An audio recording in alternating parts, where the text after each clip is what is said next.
De regreso a su espacio Voz para el Cambio, una ventana abierta de posibilidades. Alfonso parece que se quedó en este último tramo, Aristóteles Ponserrate. Así es. Mirándola, siempre los temas están ahí en el tapete de cómo nosotros vamos caminando como sociedad, como país, como humanidad.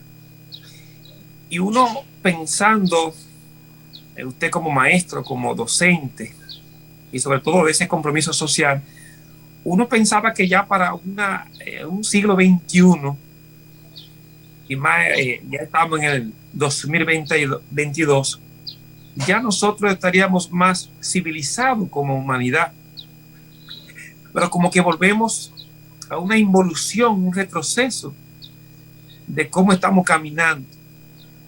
Por un lado, la tecnología, los saberes, los conocimientos, pero luego no tenemos una respuesta de que eso nos haga a nosotros más humanos, mejores personas. Y lo que estamos metidos, sumergidos, es unos conflictos de intereses, unos conflictos de relaciones, unos conflictos que al final lo que está generando dentro de la población, dentro de la humanidad, dentro de la gente, es preocupaciones, infelicidades, miedo, y como si no hay garantía de nada. Y yo creo que una sociedad, un país, una población no puede llegar muy lejos, Aristóteles, sintiéndose como nos sentimos nosotros en este momento. El temor, Jacinto, Ascensión Mateo, viene dado porque en este siglo el respeto al otro, la solidaridad con el otro, la buena vecindad ha ido desapareciendo paulatinamente. Cuando nosotros estudiamos, nuestros compañeros de estudios siguieron siendo nuestros amigos para toda la vida. Podemos durar 15, 20 años sin vernos y cuando nos encontramos es como si fuésemos hermanos.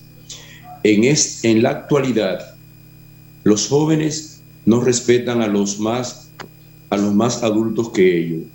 Los adolescentes no respetan a los padres. Los padres no respetan a sus padres.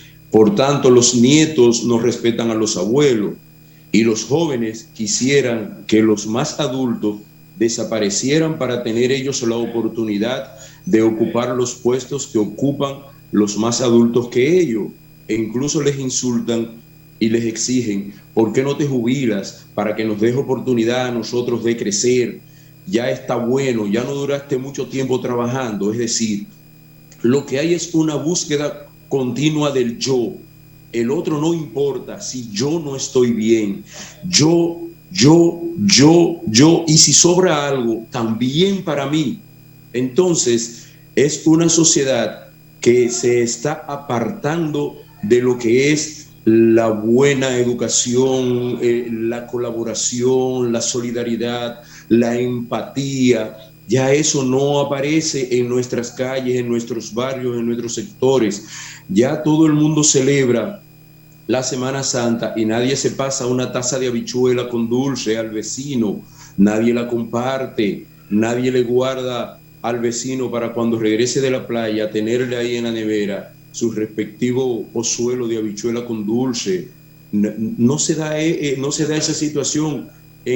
Vamos al templo y nos damos el abrazo de la paz y cuando salimos afuera ya estamos hablando del que le dimos el abrazo de la paz y lo estamos criticando. Es decir, hay una situación terrible en ese, y usted que es diácono puede verlo a veces saliendo del templo cuando usted termina de oficiar. Y entonces esa situación tenemos que generalizarla y por eso nuestra sociedad va en involución, como usted acaba de señalar hace apenas unos segundos. Y esa es la realidad que estamos viviendo, don Jacinto Ascensión Mateo. Yo siento una preocupación porque veo el tema, veo el fenómeno desde una observación, uno como gente de ciencia que vigila y ve el comportamiento, en este caso de nosotros como individuos, como sociedad.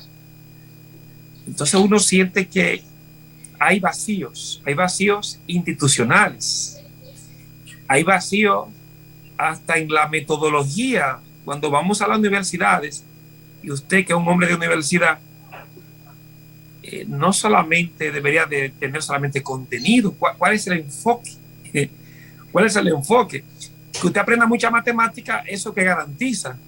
De que sepa mucha historia, eso que garantiza. No formar el individuo para que sea más persona, sino tal vez para ocupar un puesto de trabajo.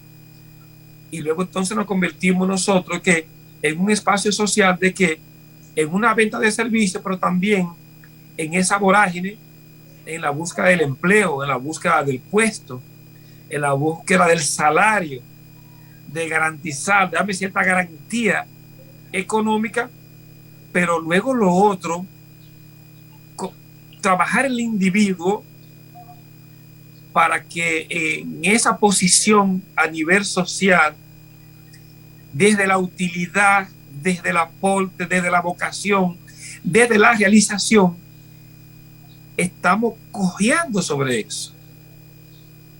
Estamos cojeando y estamos convirtiendo una nueva sociedad. Desde el área. Sí, le escucho. Sí, le escucho bien, don Jacinto. Sí, entonces, no veo que se tenga en la mesa de reflexión a nivel de las instituciones, a nivel de las iglesias, a nivel de las universidades, en la escuela, de poder moldear hasta qué punto ver esa problemática y cómo deberíamos entonces incidir en esta sociedad con un modelo. O un modelo. Parece que se me fue la carga del celular a Aristóteles Ponserrat. Si tú me quieres algo un momento, usted continúa y concluye el espacio y le dejo la palabra. De acuerdo. Usted señala algo muy importante. La educación, y usted es un educador al igual que yo, la educación es importante en todos los niveles, desde el nivel básico, desde el nivel medio y desde el nivel universitario. Y hemos insistido en Voz para el Cambio que en nuestro sistema educativo la educación cultural, la educación humana, la educación de la relación del individuo con el otro individuo está prácticamente ausente. Ausente porque en la universidad se supone que el individuo debe interactuar en términos cultural, debe interactuar en términos social y debe interactuar en términos educativos. Y en las universidades se ha perdido la relación del individuo con la cultura, con los bienes culturales. Se ha perdido la relación del individuo como ente social, que se vea a sí mismo como un ente social transformador y que debe transformar a otros. Y ese proceso educativo del cual nosotros nos enorgullecíamos de que formábamos profesionales críticos y dispuestos al aporte de la sociedad, eso se ha ido perdiendo y se ha ido desvalorizando hasta en nuestra propia Universidad Autónoma de Santo Domingo. Y esos son valores que hay que reforzarlos desde básica, nivel medio, nivel secundario y a nivel universitario. Para formar profesionales críticos tiene que haber una amalgama de conocimientos y el contenido cultural, humanístico y social y sociológico del individuo tiene que ser reforzado para poder ser un profesional crítico. Y de eso estamos adoleciendo en los últimos tiempos en las universidades, en los liceos y en la educación básica. Don Alfonso, le dejo eso a usted. Y en la sociedad, don Ponserrate, porque yo recuerdo en mi Dajabón de Colores, la gente con mucho menos educación formal como la que se tiene hoy en día, con mucho menos tecnología, la gente era más humana, la solidaridad era mayor, los maestros, las maestras sobre todo, se sentían ser los padres de los alumnos. El sacerdote que andaba con sotana era una figura respetable. Ya los sacerdotes andan en pantalón común y corriente y usted lo puede encontrar en cualquier esquina tomándose un par de cerveza.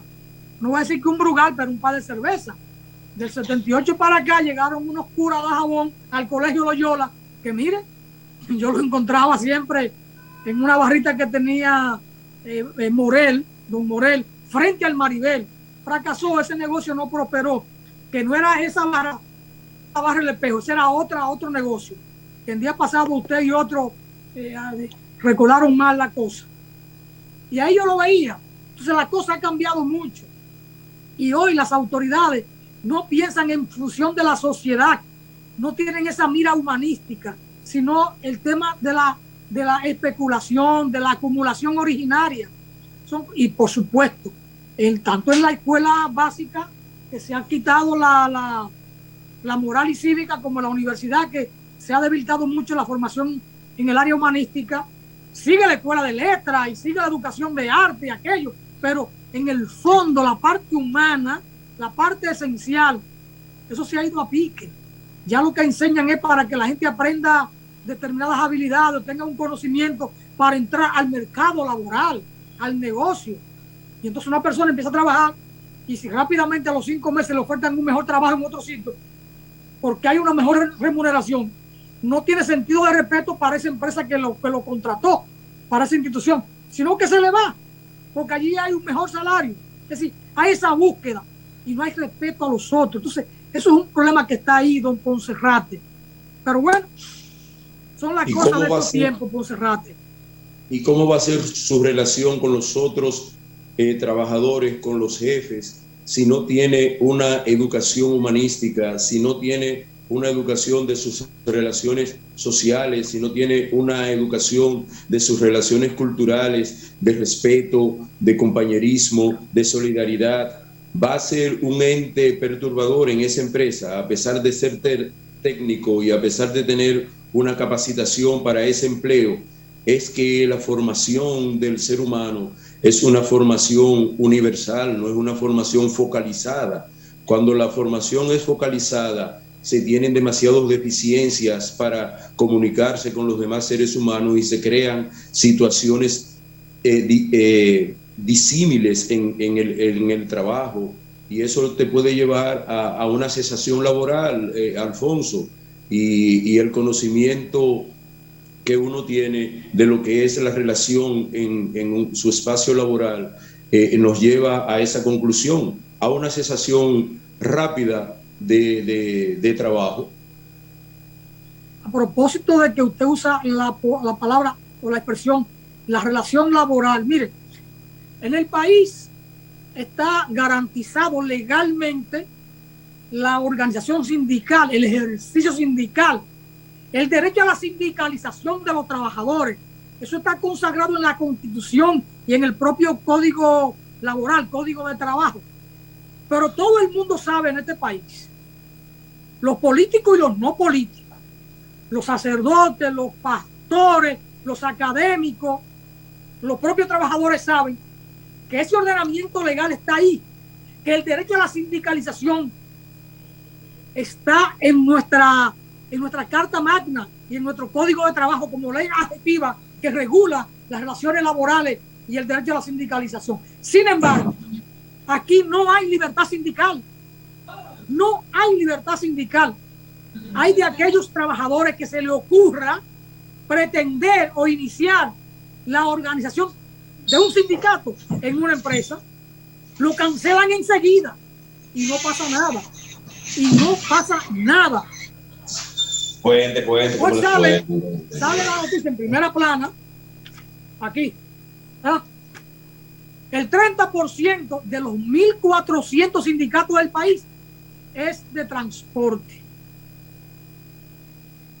Pero tienen esos sindicatos que existen, ejercen el derecho a la protesta.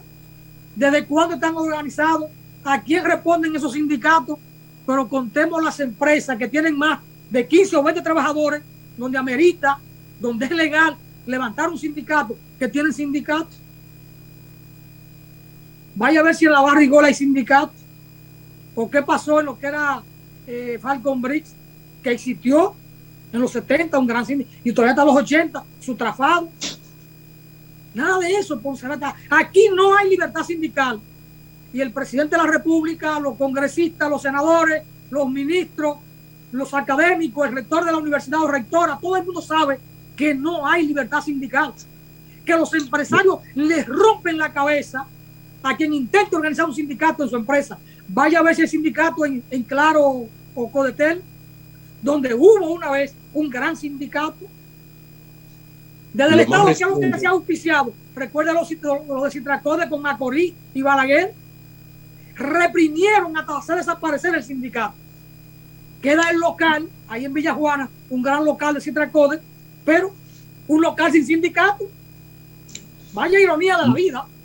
Lo más Macorís reciente fue quien construyó en Villa Juana, y en esas construcciones entregaron un local para Citracode. Lo más reciente recuerdo, Alfonso. Y ahora hay un gran local de Citracode, pero Citracode no existe. Yo no sé. Lo más no tengo reciente idea que recuerdo en ese sentido de los sindicatos es el sindicato de Cola Real, que todavía está en la Suprema, donde los sindicalistas fueron despedidos por la empresa Cola Real, que creo que está allá en Santiago Rodríguez. Y todos ellos sometieron a la empresa, han ganado en primera instancia y en apelación, y ahora está en la Suprema Corte de Justicia para que les paguen todos los meses que han dejado de pagarle como sindicalista y que les paguen sus prestaciones laborales. Pero el sindicato fue cesanteado totalmente en Cola Real, es decir, que continúa la negación de los derechos a la sindicalización en las empresas privadas en nuestro país. ¿Y las autoridades qué hacen? Nada. No se dan ni por enterado. Ni por enterado. Si una de las cosas que cuando se firma un contrato con unos empresarios, unos inversionistas extranjeros, lo primero que una de las cosas que hay que discutir es eso, que aquí hay derecho a la sindicalización y que hay un código laboral que debe ser respetado por todos los empresarios, y ni se diga de los empresarios criollos, que deben respetar la normativa, pero nadie la respeta. Simplemente lo cancelan y ellos ejercen un derecho porque ellos son los que pagan, ellos son los que contratan. Usted quiere trabajar, trabaje. Quiere un sindicato, está cancelado. Mira, aquí está su cheque, váyase. Simplemente no hay respeto al fuero sindical. Entonces, ha sido la práctica en la sociedad dominicana de los últimos 40 años. Han desvertebrado toda posibilidad de que la ciudadanía se organice para reclamar derechos. Por eso solo queda el único ejercicio de los pobladores, que tienen que organizarse de manera espontánea, como Marcha Verde, pero como eso no tiene una estructura determinada, ni nadie es jefe de nadie, eso con el tiempo se digrega, se disuelve, porque son movimientos circunstanciales, que se organizan, se producen por una situación X en una coyuntura determinada. Pero lo que es permanente, eso lo han detutanado. Por eso hoy me tiene a Gabriel del Río, a Pepe Abreu y a otro más, que son comandantes sin tropa. Es una crápula, es una cúpula sindical que lo que hace es negociar, ponerse de acuerdo con los empresarios y con el gobierno. Más nada. Por eso lo pensionaron. Pero a contrapelo de eso, sí, los empresarios sí se pueden organizar. Tienen la Asociación Nacional de Jóvenes Empresarios, tienen la Asociación de Industriales de Herrera. Ellos sí pueden sindicalizarse para seguir jodiendo y exprimiendo al pueblo. Pero los trabajadores, los empleados del pueblo no se pueden organizar porque eso es contrario a sus intereses, y entonces así nos tienen, Alfonso. Así es la cosa, don Poncerrate. Muchas gracias por estar ahí con nosotros como bateador emergente o designado ahí. Nada, terminamos aquí, don Poncerrate. Muchas gracias.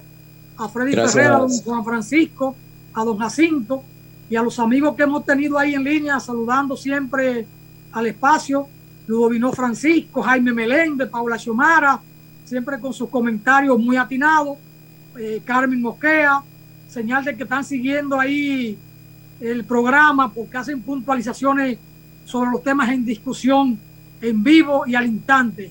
Así que muchas gracias y será pues hasta mañana cuando volveremos a estar aquí en Voz para el Cambio. Bendiciones.